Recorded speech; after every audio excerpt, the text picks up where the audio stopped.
కృష్ణా వరదలు వచ్చినప్పుడు ఆ రోజు ప్రభుత్వం ఫెయిల్ అయితే ఒకే రోజు 10 కోట్ల రూపాయలు ఖర్చు పెట్టి 1,00,000 మందికి సహాయం చేసిన పార్టీ తెలుగుదేశం పార్టీ అని చెప్పి కూడా నేను మీకు తెలియజేస్తున్నా. ఇలాంటి కార్యక్రమాలు చాలా చేశాం.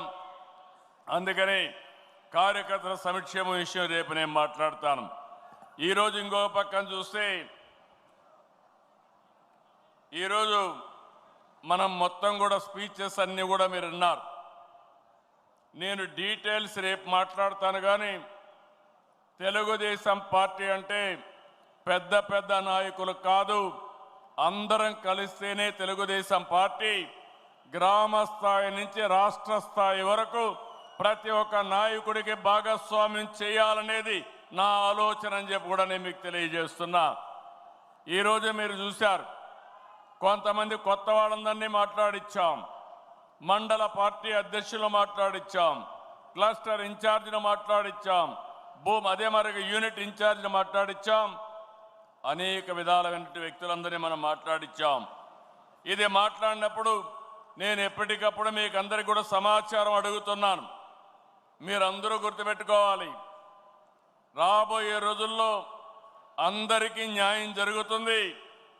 ఎవరైతే సమర్థవంతంగా పనిచేస్తారో వాళ్లకు గుర్తింపు ఉంటుంది పార్టీలో అని చెప్పి నేను మీకు తెలియజేస్తున్నా. ఏ నాయకుడు కావచ్చు, ఎమ్మెల్యేలు కావచ్చు, ఎంపీలు కావచ్చు, మంత్రులు కావచ్చు, కార్పొరేషన్ చైర్మన్లు కావచ్చు, కడకు క్షేత్రస్థాయిలో ఉండే కేఎస్ఎస్ కావచ్చు, అందరి యొక్క పర్ఫార్మెన్స్ మనం అనలైజ్ చేసుకుని తద్వారానే మీకు గుర్తింపు ఇస్తున్నాం.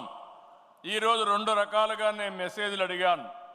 ఒక మెసేజ్ మీరు చూస్తే వాట్సాప్ అడిగాను, ఒక మెసేజ్ చూస్తే మిమ్మల్ని అందరినీ ఐవీఆర్ఎస్ అడిగాం.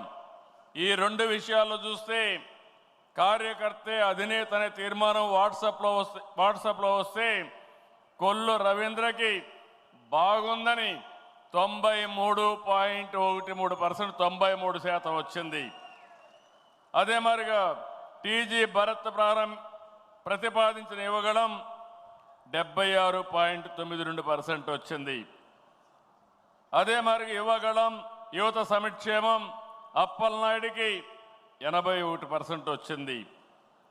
అదే మరి మధ్యపాటి వెంకట్రాజు 86% వచ్చింది. ఇంకో పక్క వెంకట నరసింహకి 84% వచ్చింది. ఇంకో పక్క యువగళం తీర్మానం పైన కాదర్ భాష